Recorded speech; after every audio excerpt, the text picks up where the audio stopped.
On the Husqvarna Viking Designer Epic, there is both 4-way directional stitching, menu S, as well as 8-way directional stitching in menu T. Now both of these do require the S foot, so I've gone ahead and put them on.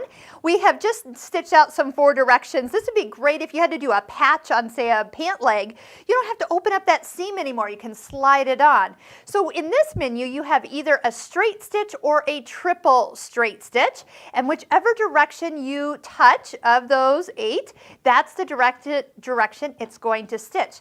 Now you're like, well, why would I want to stitch in sideways direction? So let me just kind of show you. Like right now, this is the triple straight stitch, and it's moving my fabric and stitching down towards that lower right corner. If I was to pick this one, now I'm going to stitch this way.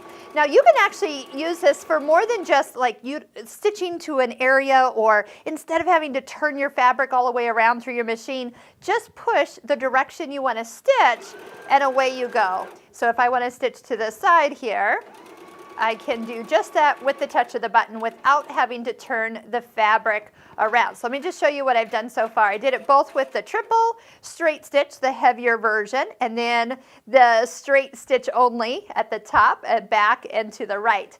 So one thing you can do with the 8-way stitches is even put them into memory and combine them with decorative stitches. So if you had a decorative stitch and then you wanted to stitch over here, have a decorative stitch and then have it stitch back. Let me show you what I'm talking about. Start by opening up a memory, touch program here at the bottom, and then find a decorative stitch that you might like to work with. So I'm going to just take from menu E, stitch number 12.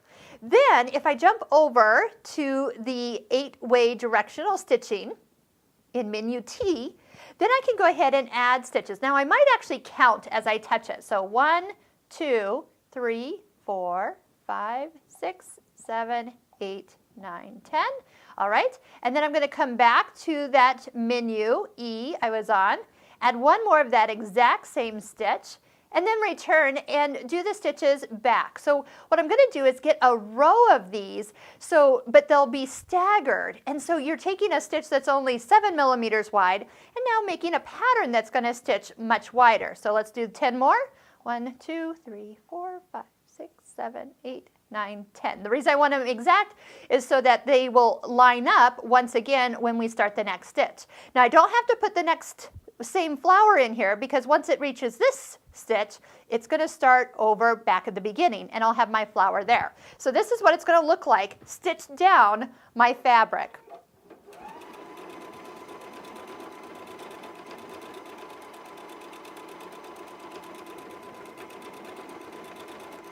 So usually when I do sideways motion stitches, I always recommend that you draw some lines on your fabric.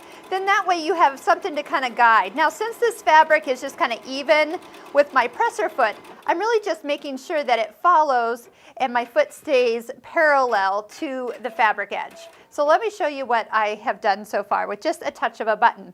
Now I have been known to fill up a piece of fabric with a stitch like this. So then I would move over maybe an inch, measure it out, and do that pattern again, and then again, and again. And what it would do is fill in, almost texture my own fabric with decorative stitches.